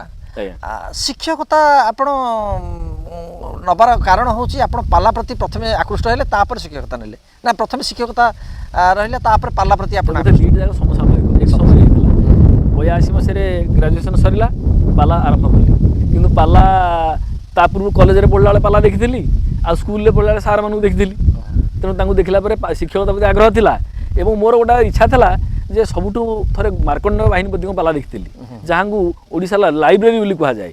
ବହୁ ଅଗାଧ ଜ୍ଞାନ, ଅଗାଧ ପାଣ୍ଡିତ, ତାଙ୍କ ପୁଅ ବାପି ଏବେ ବି ପାଲା ଗାଉଛନ୍ତି, ଆଉ ତାଙ୍କର ଭଲ ଛାତ୍ର ରବି ସାମନ୍ତରା, ଆମ ସମସାମୟିକ ସିଏ। ତେଣୁ ତାଙ୍କୁ ଦେଖିଲା ପରେ ମୋ ଇଚ୍ଛା ହେଉଥିଲା ମୁଁ ଥରେ ପାଲା ଗାୟକ ହେଲେ ତାଙ୍କ ସହିତ ଗୋଟେ ଏଇ ବାଦି ପାଲା ଗାଇଥାନ୍ତି। କିନ୍ତୁ ଦୁର୍ଭାଗ୍ୟ ସେ ଦିବଙ୍ଗତ ହେଇଗଲେଣି ଆଉ ସେ ସୁଯୋଗ ଭାଗ୍ୟରେ ଜୁଟିଲାନି। ଅଛି ଚ୍ୟାଲେଞ୍ଜ ଅଛି ଆମେ ଏମିତି କରିବା ପାଲା ବାଦି ପାଲା କରିକି ନାଇଁ ଆଉ ସେଇଟା ପ୍ରତିଯୋଗୀ କି ହରେଇବା। ହଁ ସେଇଟା ଯେକୌଣସି ପ୍ରତିଯୋଗୀ ସହିତ ଗଲେ ଯେ ଯେତେ ବଡ଼ ଗାୟକ ହେଲେ ଆମର ଇଚ୍ଛା ଥିବ ଯେ ଆମେ କୌଣସି ପ୍ରକାର କୌଶଳ କରି ତାଙ୍କୁ ଜିତିଯିବା କେଉଁ ବାଟକେ ହେଲେ। ଇଏ ବର୍ତ୍ତମାନ ଗାଳୁଛନ୍ତି କମିଯାଇଛି କାହିଁକି? ସ୍ୱାସ୍ଥ୍ୟଗତ ଅସୁବିଧା ଯେଉଁଟା ଆମର ଗ୍ୟାଷ୍ଟ୍ରାଇଟିସ୍ ରହିଲା ଏବଂ ଇସୋନୋଫିଲିଆ ଏଇ ଦୁଇଟା ହେଲା ପରେ ତଣ୍ଟିରେ ଦବିଲା, ଘଣ୍ଟେ ଖଣ୍ଡେ ପାଲା ଗାଇଲା ପରେ ତଣ୍ଟି ଦବି ଯାଉଛି, ତେଣୁ ମୁଁ କମେଇ ଦେଇଛି ଆଉ ପୁରା ଗାଉନି। ଶିଷ୍ୟମାନଙ୍କୁ ଶିକ୍ଷା ଦେଉନାହାନ୍ତି? ହଁ 2 ଜଣ ଆମ ଗାଁର ଜଣେ ଅଛନ୍ତି ଆଉ ଜଣେ ରବି ଷଡ଼ଙ୍ଗୀ ବୋଲି ଆମର ସେଠି ଅଛନ୍ତି ପରିସର, ସେ 2 ଜଣ ଗାଉଛନ୍ତି ଏବେ। ଗାଉଛନ୍ତି। ଶିକ୍ଷା ଯେତେବେଳେ ଛାତ୍ରଛାତ୍ରୀମାନେ ଆପଣଙ୍କଠୁ ଶିକ୍ଷା ଗ୍ରହଣ କରୁଛନ୍ତି ସେତେବେଳେ ଶିକ୍ଷା ଗ୍ରହଣ କରୁଥିଲେ ଆଉ ବର୍ତ୍ତମାନ ଶିକ୍ଷା ପଦ୍ଧତି ଇଏ ପୁଣି କରୋନା ମାଡ଼ରେ ଇଣ୍ଟରନେଟ୍ ଯୁଗ, ଆଜ୍ଞା ଶିକ୍ଷା କ'ଣ କହିବେ? ଶିକ୍ଷା ଆମେ ଯେତେବେଳେ ଶିକ୍ଷକତା କରୁଥିଲୁ ଆମେ ଶିକ୍ଷକ ଭାବରେ କାମ କରୁଥିଲୁ। ଏବେ ଯେଉଁମାନେ ଚାକିରି କରିଛନ୍ତି କାହିଁକିନା ସେମାନେ ଆମର ଦରମା ଗଣ୍ଡାକ ଦରକାର, ସ୍କୁଲ ଭାସିଯାଉ ପିଲାଙ୍କର ଯାହା ହେଉଛି ସେ ଯାଏସେ ନାହିଁ, କିନ୍ତୁ ଆମେ ଯେତେବେଳେ ସ୍କୁଲ କରୁଥିଲୁ ଆମେ ଗୋଟେ ଅନୁଷ୍ଠାନ ତିଆରି କରୁଥିଲୁ। ତେଣୁ ଅନୁଷ୍ଠାନ ପାଇଁ ଯାହା ଆବଶ୍ୟକ ନିଜ ସମସ୍ତ ସମୟ ଦେଇ ସମୟ ବ୍ୟୟ କରି ଅର୍ଥ ବ୍ୟୟ କରି ଶାରୀରିକ ଶ୍ରମ ଦେଇ ଆମେ ସ୍କୁଲ ଦିନ ରାତି ପଢ଼ି ରହୁଥିଲୁ ଏବଂ ସ୍କୁଲର ପିଲାମାନଙ୍କର କେମିତି ଉନ୍ନତି ହେବ ଆଉ ପିଲାମାନେ ଆମର ଭଲ କରିବେ, ପାଖ ସ୍କୁଲର ପିଲାଙ୍କ ଯେତିକି ଫାର୍ଷ୍ଟ କ୍ଲାସ୍ 10ଟା ଗଲେ ଆମର କେମିତି 15ଟା ଯିବେ, ଏ ପ୍ରତିଯୋଗିତା ମନୋଭାବ ଆମର ଥିଲା। ଏବଂ ଏବେ ମଧ୍ୟ ଅବସର ପର୍ଯ୍ୟନ୍ତ ସ୍କୁଲଟାକୁ ଆମର ମୁଖ୍ୟ ବୋଲି ଆମେ ଧରିଥିଲୁ। କିନ୍ତୁ ବର୍ତ୍ତମାନ ଯେଉଁ ଶିକ୍ଷକମାନେ ଆସୁଛନ୍ତି ଏବେ ଦେଖିଛି ମୋ ସାଥିରେ ଯେଉଁ ନୂଆ ପିଲା କାମ କରୁଛନ୍ତି ସେମାନେ ଚାକିରି କରିଛନ୍ତି, ଆସିଲେ ଗଲେ। ପ୍ରଧାନ ଶିକ୍ଷକ ଭାବରେ ଆପଣ ଇଏ କଲେ ଅବସର ନେଲେ ପ୍ରଧାନ ଶିକ୍ଷକ ହେଇକି? ଆଜ୍ଞା। ଆଚ୍ଛା, ଯେତେବେଳେ ଆପଣ ପ୍ରଧାନ ଶିକ୍ଷକ ହେଲେ ଏବଂ ଅବସର ନେଇସାରିଲା ପରେ ଆପଣ ଅବସର ସମୟ ପରେ କ'ଣ ଚିନ୍ତା କଲେ, କାହା ଉପରେ ଆପଣ କାମ କରିବେ? ନାଇଁ ଏବେ ଗୁଡ଼େ ଲେଖା ମୋର ଥିଲା ସେସବୁ ପ୍ରକାଶ ହେଇନାହିଁ। ଅନେକ ଲେଖା ମୁଁ ଛନ୍ଦବଦ୍ଧ କବିତା ଲେଖୁଥିଲି, ତେଣୁ ଏବେ ସମୟ ଦେଉଛି ସେମିତି ତାରି ବାବଦରେ ଆଉ ଟିକେ ତାକୁ ବଢ଼େଇବା, ଆଉ ଟିକେ ଲେଖା ଲେଖି କିଛି କରିବା, ଏଇସବୁ ବାବଦରେ। ସମାଜସେବା ସମାଜସେବାଟା ତ ଅଛି ମୋର ଆଗରୁ, ଯେଉଁଟା ମୁଁ ପ୍ରାୟ 2000 ମସିହାରୁ ଏଥିରେ ବ୍ରତୀ ହେଇଛି। ସ୍କୁଲ ମାଧ୍ୟମରେ ଆମର ଯେଉଁ JRC ଅଛି ଜୁନିୟର ରେଡ଼୍ କ୍ରସ୍, ସେଥିରେ ମୁଁ କାଉନସିଲର ଅଛି, ପରାମର୍ଶଦାତା। ଏବଂ ଯେତେବେଳେ ଦେଖିଛି କେଉଁଠି ଦୁସ୍ଥ ପୀଡ଼ିତ କିମ୍ବା କି ଅସୁବିଧାରେ ପଡ଼ିଛି, କାରଣ ରାତି ଅଧରେ ମେଡ଼ିକାଲ ଦରକାର ପଡ଼ିଛି, ମୋ ନିଜ ଖର୍ଚ୍ଚରେ ମୁଁ ନେଇକି ମେଡ଼ିକାଲ ପହଞ୍ଚେଇଛି। ଆବଶ୍ୟକ ପଡ଼ିଲେ ଯଦି ଅଳ୍ପ କିଛି ଖର୍ଚ୍ଚ ନିଅଣ୍ଟ ପଡ଼ିଯାଉଛି ତା ବି ଭରଣା କରିଛି। ଏବଂ କେତେବେଳେ ମୁଁ ସଂକୋଚ କରିନି, ମୁଁ ଖାଇନଥିଲେ ମଧ୍ୟ ନାଇଁ ଅପେକ୍ଷା କରିବାକୁ କହିନି, କାରଣ ଜଣଙ୍କର ମେଡ଼ିକାଲ ଟ୍ରିଟମେଣ୍ଟ ଦରକାର ତ ଆଗ ଜରୁରୀ। ଏବେ ଦେଖାଯାଇଛି ଗାଁ ଗହଳିମାନଙ୍କରେ ପ୍ରାୟ ରୋଜଗାର କରୁଥିବା ପିଲାମାନେ ବାହାରେ ଗାଁକୁ ଦେଖିବେ କହିଲେ ବୁଢ଼ା ବୁଢ଼ୀ ପୁଞ୍ଜିଏ ଥିବେ, ତେଣୁ ସେମାନଙ୍କ ପାଇଁ କାହାକୁ ଟିକେ ଔଷଧ ଟିକେ ଆଣିଦେବା, କାହାକୁ ଟିକେ ନେଇକି ମେଡ଼ିକାଲ ପହଞ୍ଚାଇ ଦେବା, ଏଇଭଳି ଛୋଟକାଟିଆ ସାହାଯ୍ୟ ଟିକେ କରିହେଉଛି। ଆଜି ଭିତରେ କେତେ ରୋଗୀ ନେଇଛନ୍ତି ହସ୍ପିଟାଲ? ଅନେକ ସାର୍ ହିସାବ ନାହିଁ, ଅନେକ ନେଇଛି। ରୋଗୀ ଭଲ ହେଇକି ଆସିକି ଆପଣଙ୍କୁ କୃତଜ୍ଞତା ଜଣେଇଛନ୍ତି ନିଶ୍ଚିତ ଭାବରେ, ଏବଂ ଭାରି ଶାନ୍ତି ଅନୁଭବ କରନ୍ତି ଯେ ନାଇଁ ତୁ ମୋ ପୁଅଠୁ ବଳକା, ମୋ ପୁଅ ଯେଉଁଟା କରିପାରିନଥିଲା ତୁ କରିଦେଇଛୁ। ପରିବାର କ'ଣ କହିଲେ? ପରିବାର କାହାକୁ, ଆପଣଙ୍କର ପରିବାର କେମିତି କ'ଣ? ପରିବାର କହିଲେ ବାପା ତ ଚାଲି ଯାଇଛନ୍ତି, ମା ଅଛି, ମୋ ସ୍ତ୍ରୀ, ପୁଅଟିଏ ଝିଅଟିଏ। ପୁଅ ସଫ୍ଟୱେୟାର ଇଞ୍ଜିନିୟରିଂ କରିଥିଲା, ଷ୍ଟେଟ୍ ବ୍ୟାଙ୍କରେ ପାଇଥିଲା, ସେସବୁ ଚାକିରି ବାକିରି ଛାଡ଼ି ଦେଇକି ଗୋଟେ ସଫ୍ଟୱେୟାର କମ୍ପାନୀ ନିଜେ କରିଥିଲା। ଏବେ ତ କରୋନା ଆଡ଼କୁ ସେସବୁ ବନ୍ଦ ପ୍ରାୟ। ଆଉ ଝିଅଟି ପାଖ ଗାଁରେ ସେ ବିବାହ କରିଛନ୍ତି, ତାଙ୍କର ଗୋଟେ ଏଗ୍ରିକଲଚର ଫାର୍ମ ସବୁ ଅଛି।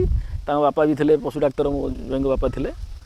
ଆଉ ବୋହୂଟିଏ ଆସିଛି ଏବେ, ସେ ମୋର ଷ୍ଟୁଡେଣ୍ଟ ଥିଲା ଏବଂ ମଧ୍ୟ ସେ ଅଛି ଜଜ୍ ଅଛି, ସବ୍ ଡିଭିଜନାଲ ଜୁଡ଼ିସିଆଲ ମାଜିଷ୍ଟ୍ରେଟ୍ ଅଛି, ତାର ଏବେ ଡିଷ୍ଟ୍ରିକ୍ଟ ଜଜ୍ ପ୍ରମୋସନ୍ ହେଇଯାଇଛି।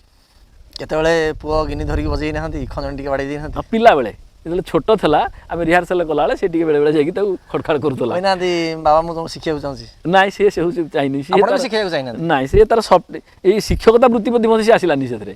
ନାଇଁ, ଆପଣ କ'ଣ ପାଇଁ ଗୋଟେ ଏଭଳିଆ ଗୋଟେ ପାରମ୍ପରିକ ଲୋକ କଳାକୁ ଆପଣଙ୍କର ପରବର୍ତ୍ତୀ ପିଢ଼ି ବା ଆପଣଙ୍କ ନିଜ ପୁଅକୁ କାହିଁ ଦେଲେନି, ଅନ୍ୟମାନଙ୍କୁ ଦେଲେ?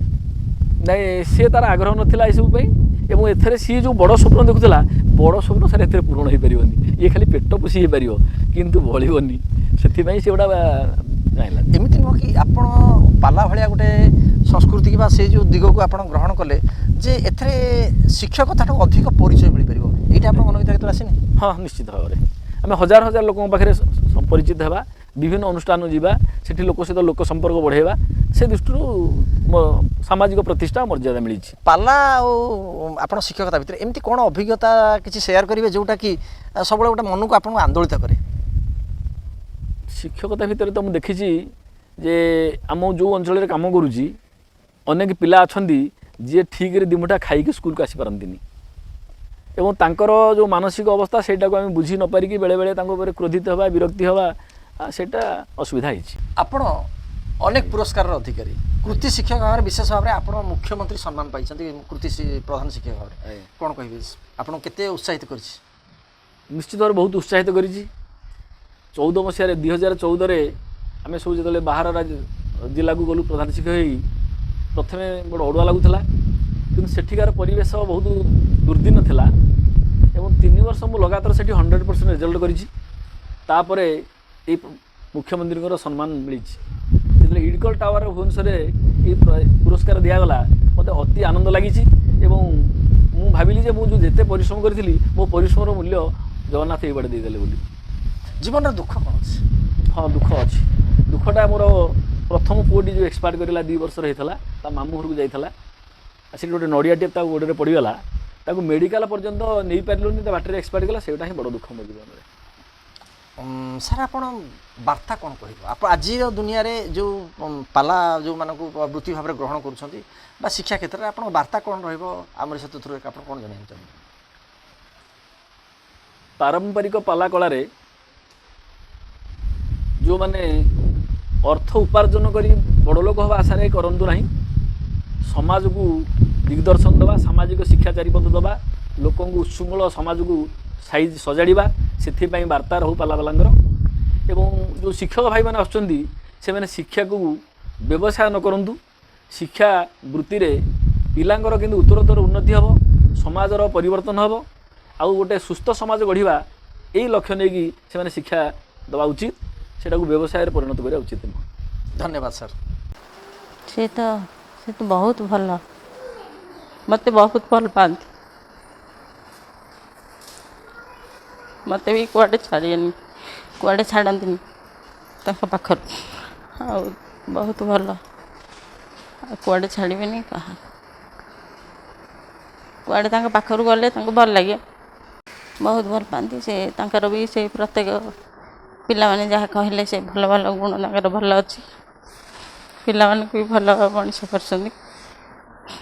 ବହୁତ ମେଡ଼ିକାଲ ରୋଗ ହେଲା, ମୋତେ ନେଇକି ଗଲେ, ରାତି ସାରା ଶୋଇନାହାନ୍ତି, ଜଗିକି ବସିଥାନ୍ତି। ରାତିରେ ଏମିତି ହେଇଥିଲା ରୋଗ ଯେ ମୋର ବହୁତ ମନ ଦୁଃଖ କରନ୍ତି, ବହୁତ ଭଲ ପାଆନ୍ତି। ହଁ, ପ୍ରଥମତଃ ବାବାଙ୍କର ଯେଉଁ ଅନେଷ୍ଟି ଗୁଣଟି ଅଛି ସେଇଟା ମୁଁ ପିଲାବେଳୁ ମାର୍କ କରି ଆସୁଛି, ଆଉ ସେଇଟା ହିଁ ଶିଖିଛି ମୁଁ। ଆଉ ଗୋଟେ ଜିନିଷ ରହିଲା ପରୋପକାର କରିବା, ତ ପ୍ରଥମେ ନିଜ କଥା ନ ଭାବିକି ଅନ୍ୟ କଥା ଭାବିବା, ସେଇଟା ମୁଁ ଶିଖିଛି। ଆଜି ପର୍ଯ୍ୟନ୍ତ ମୁଁ ଯାହା ବି କରୁଛି ମୁଁ ସବୁବେଳେ ପ୍ରଥମେ ଦେଖେ ଯେ ମୋ ପାଇଁ ଅନ୍ୟମାନେ କେତେ କଷ୍ଟ ପାଉଛନ୍ତି, କେତେ ହେଲ୍ପଫୁଲ୍ ହେଉଛନ୍ତି, ସେମାନେ କ'ଣ କ'ଣ ମୋ ଦ୍ୱାରା ସେମାନେ ପାଉଛନ୍ତି, ସେଇଟା ମୁଁ ପ୍ରଥମେ ଦେଖେ ଯେ ସେମାନେ କ'ଣ କରୁଛନ୍ତି କ'ଣ ନାହିଁ, ମୋ ପାଇଁ ସେମାନେ ଦୁଃଖୀ ହେଲେ କି ଖୁସି ହେଲେ କି ମୁଁ ତାଙ୍କୁ କେଉଁ ପ୍ରକାର ଖୁସି କରିପାରିବି। ଆଉ ଏମିତିକି ଯଦି ମୋ କିଛି ପ୍ରୋବ୍ଲେମ୍ ଅଛି ସେଇଟାକୁ ପରେ ଦେଖିବି, ଆଉ ସେମାନଙ୍କ କଥାଟା ଆଗ ଦେଖିବି, ଏଇଟା ମୁଁ ଶିଖିଛି ବାବାଙ୍କଠୁ। ଆଉ ଅନେଷ୍ଟି ମିନ୍ସ ଆମର ଯେକୌଣସି କାମରେ ହେଉ, ସବୁ ଜିନିଷରେ, ସେ ସରକାରୀ କାମ ହେଉ ବା କୌଣସି କାମ ହେଉ, ଯେମିତିକି ସରକାରୀ ତ ଆଜିକାଲି ବିନା ବ୍ରାଇବ୍ରେ କିଛି କାମ ହୁଏନି, କିନ୍ତୁ ବାବା ବହୁତ ଅନେଷ୍ଟ, ସେଇଗୁଡ଼ା ଆମେ ଛୋଟବେଳୁ ଶିଖିଛୁ ଯେ ନାଇଁ ଏଇ ଜିନିଷ କରିବାର ନାହିଁ। ଯେଉଁ ଜିନିଷ ଗୁଡ଼ାକ କି ସମାଜରେ ଗୋଟେ ଦାଗ ଟାଇପ୍ର, ଷ୍ଟଡି ଟାଇମ୍ରେ ତ ମୁଁ ବହୁତ ହି ସେମିତି କେବେ କପି କରିନି, ଏଥିପାଇଁ ଯେ ଏଇସବୁ ଜିନିଷରେ କିଛି ମିଳେନି, ନିଜର ଯେଉଁଟା ଅଛି ସେଇଟା ଏତେ ଦବିଯାଇ ଏଇସବୁ ଜିନିଷ କାମ କଲେ ଏମିତି କପି କରିକି ଆଉ ଠକିକି କାହାଠୁ କ'ଣ ନେଇଯିବା କିଛି ନାହିଁ। ମୋର ଗୋଟେ ବହୁତ ବଢ଼ିଆ ଜିନିଷ ମନେ ପଡ଼ୁଛି, ଥରେ କ'ଣ ହେଲା, ମୁଁ ସେତେବେଳେ ମୁମ୍ବାଇରେ ରହୁଥିଲି, ତ ମୁଁ ATM ଗଲି, ଆଉ ସେଠି ମୁଁ ୱିଡ୍ର କଲି, ସେଠି ମୋତେ ୱିଡ୍ର କରିବାର ଥିଲା 1000 rupees ୱିଡ୍ର କଲି, କିନ୍ତୁ ସେତେବେଳେ 1000 rupees ନାହିଁ, ସେ ଅଧିକା ପଇସା ପଳେଇ ଆସିଲା, 5000 ପଳେଇ ଆସିଲା। ATMରୁ କଲେକ୍ଟ କଲି, ସେଠି କେହି ନଥିଲେ, ମୁଁ ତା କଲେକ୍ଟ କରି ନେଇ ଆସିଲି, ମୋତେ କେହି ବି କିଛି କହୁନଥିଲେ, ମୋ ବାବାଙ୍କୁ ବି କହିଲି, ମୁଁ ସେତେବେଳେ ସବୁ ଜିନିଷ କହୁଥିଲି ବାବାଙ୍କୁ ଯେ ଏ ହେଲା ସେ ହେଲା। ବାବା କହିଲେ ଏମିତି କେମିତି ଯେଉଁ ନେଇ ଆସିଛି, ଯେଉଁ 4000 ଟଙ୍କା ଅଧିକା ଯେଉଁ ପଳେଇ ଆସିଛି ସେଇଟା ଅବଶ୍ୟ ତୋ ପାଖକୁ ପଳେଇ ଆସିଛି, ହେଲେ ଆଉ କାହାର ତ କଟିଯାଇଥିବ, ତ ସେଇଟା ତାକୁ ନେଇକି ଫେରେଇ ଦେବା ପାଇଁ। ତ ମୁଁ ଫାଷ୍ଟ ଭାବୁଥିଲି ହଁ ସେମିତି ମିଳିଛି, ଅବଶ୍ୟ ଯାହାକୁ ବି ସେମିତି ପଇସା ମିଳିଯାଏ ନା, ଫେରେଇବାକୁ କେହି ଭାବନ୍ତିନି, ନ ଫେରେଇଥିଲେ ବି କି ଜଣା ବି ପଡ଼ିନଥାନ୍ତା।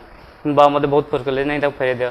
ମୁଁ ପୁଣି ସମୟ ବାହାର କରିକି ନେଇକି ସେ ମ୍ୟାନେଜରକୁ ସେ ପଇସା ଡିପୋଜିଟ୍ କରିଦେଲି। ସେମାନେ ସେ ପର୍ଯ୍ୟନ୍ତ ନୋଟିସ୍ ବି କରିନଥିଲେ ଯେ ନାଇଁ ଏମିତି ପଇସାଟା ପଳେଇଛି ବୋଲି। କହିଥିଲେ ମନ୍ଥଲି ଷ୍ଟେଟମେଣ୍ଟ ଜାଣିଥାନ୍ତେ କ'ଣ, କିନ୍ତୁ ତା ପୂର୍ବରୁ ତ ଫେରିଥିଲେ। ମୋତେ ବାବା ସେଇଟା ଶିଖେଇଥିଲେ। ମୁଁ ସେଇଠୁ ବହୁତ ପ୍ରଭାବିତ ହେଲି, ନା ଏଇଟା ଠିକ୍ କଥା ଯେ ଆମକୁ ସବୁବେଳେ ସଚ୍ଚୋଟ ରହିବା ଦରକାର ଆଉ ସତ୍ମାର୍ଗରେ ଯିବା ଦରକାର। ସେଇଟା ହିଁ ସବୁଠୁ ଭଲ ଜିନିଷ ଲାଇଫ୍ରେ। ମୁଁ ଦୁଇଟି ବିଷୟ ଉପରେ କହିବି। ପ୍ରଥମତଃ ମୋର ସେ ହେଉଛନ୍ତି ଗୁରୁ। ମୁଁ ସ୍କୁଲ 8th କ୍ଲାସ୍ରୁ ଷ୍ଟାର୍ଟ କରିଛି ତାଙ୍କ ପାଖରୁ ପାଠ ପଢ଼ିବା। ମୁଁ ତାଙ୍କୁ ମୋର ଗୋଟେ ବେଷ୍ଟ ଟିଚର୍ ହିସାବରେ ମୁଁ ସଦାବେଳେ ତାଙ୍କୁ ଭାବେ କାହିଁକି ନା ବହୁତ କିଛି ଶିଖେ। କାରଣ ଏମିତି ତ ବହୁତ ଟିଚର୍ ଅଛନ୍ତି, କିନ୍ତୁ କେହି କିଛି ମାନେ ବେସିକ୍ ଉପରେ କିଏ କିଛି କୁହନ୍ତି ନାହିଁ।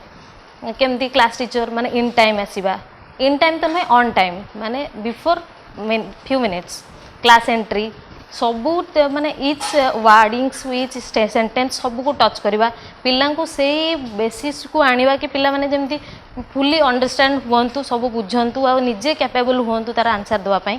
ମୁଁ ବହୁତ ଥର, ମୋତେ ଗୀତ ବି ଗାଇ ଆସେନି। ବାବା ଯେବେ ପଢ଼ାନ୍ତି MIL ପଢ଼ାନ୍ତି, ଗାଇ ଆସେନି, ମୁଁ ଏତେ ଭଲ ଗାଇପାରେନି, ହେଲେ ବି ମୁଁ 2 ଥର ମାନେ ସେମିତି କହିବା ପରେ ପରେ ହିଁ ମୁଁ ସେମିତି ଗାଇଛି।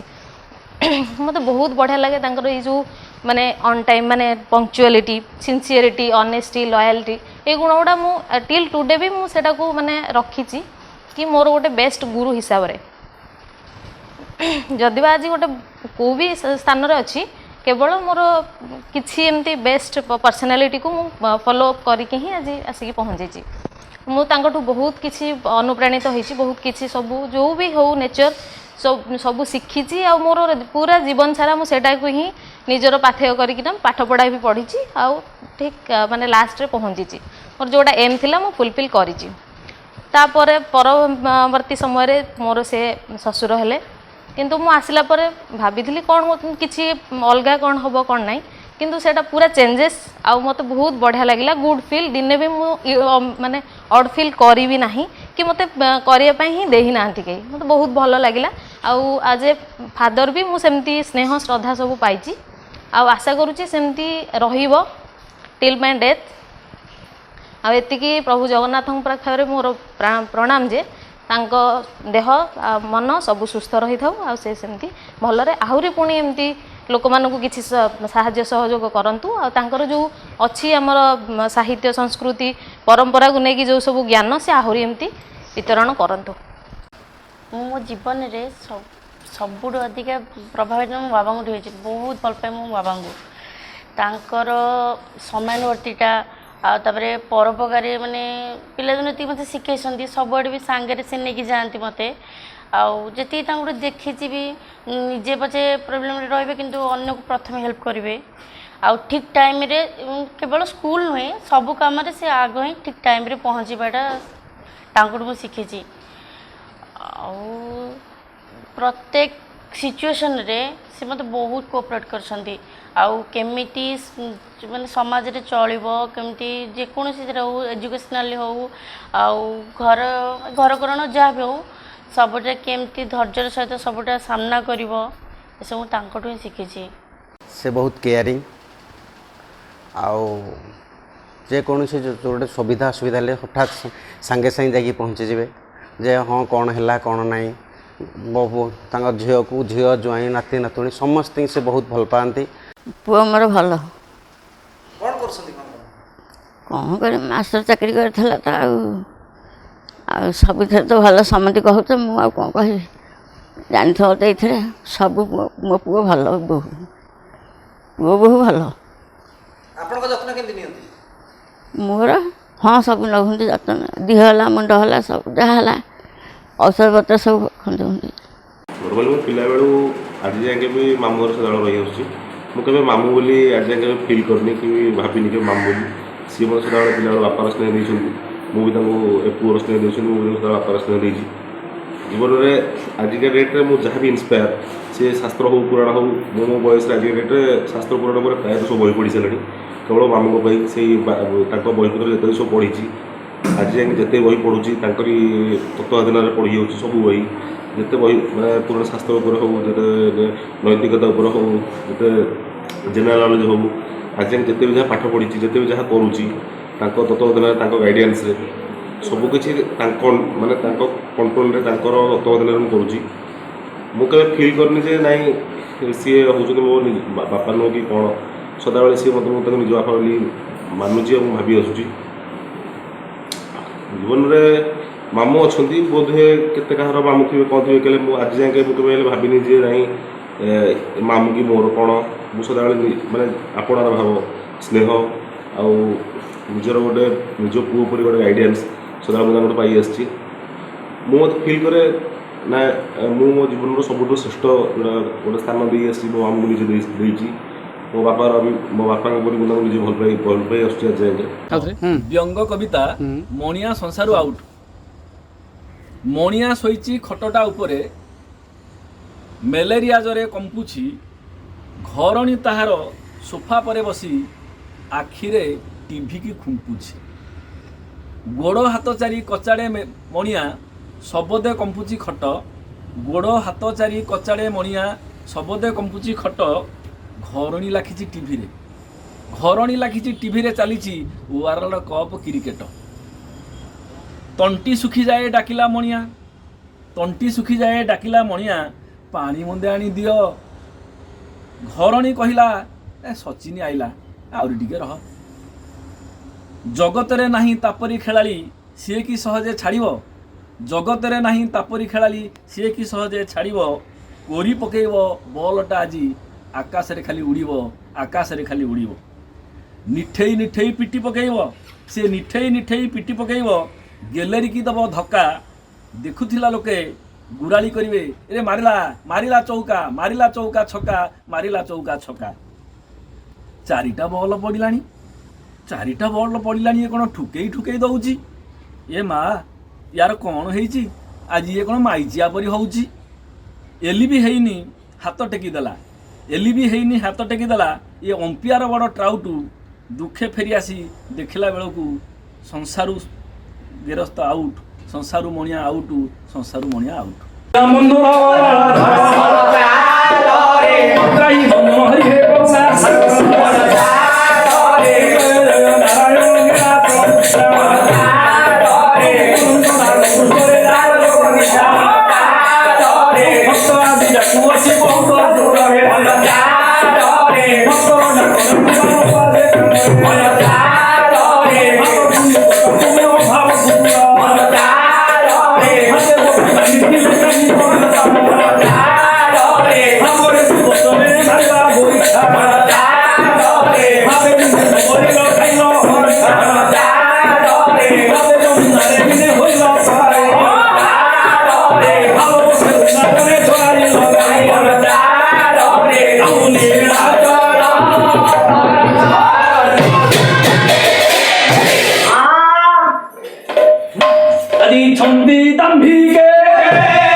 চতুর মূর্খা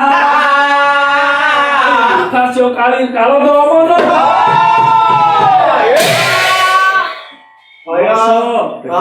দুর্যোধন জরাসন্ধ এমানে বড় বড় বীর ଥିଲେ দিনে নিজে বদারত করে রখিଥିଲେ সারা সংসারକୁ ଆଜି ସେମାନେ ନାହାନ୍ତି ତେବେ ଯେତେ ଯିଏ ଭାରି ଯେତେ ଯିଏ ବଳୁଆ ତାର ଦିନେ ବିଲୟ ଅଛି।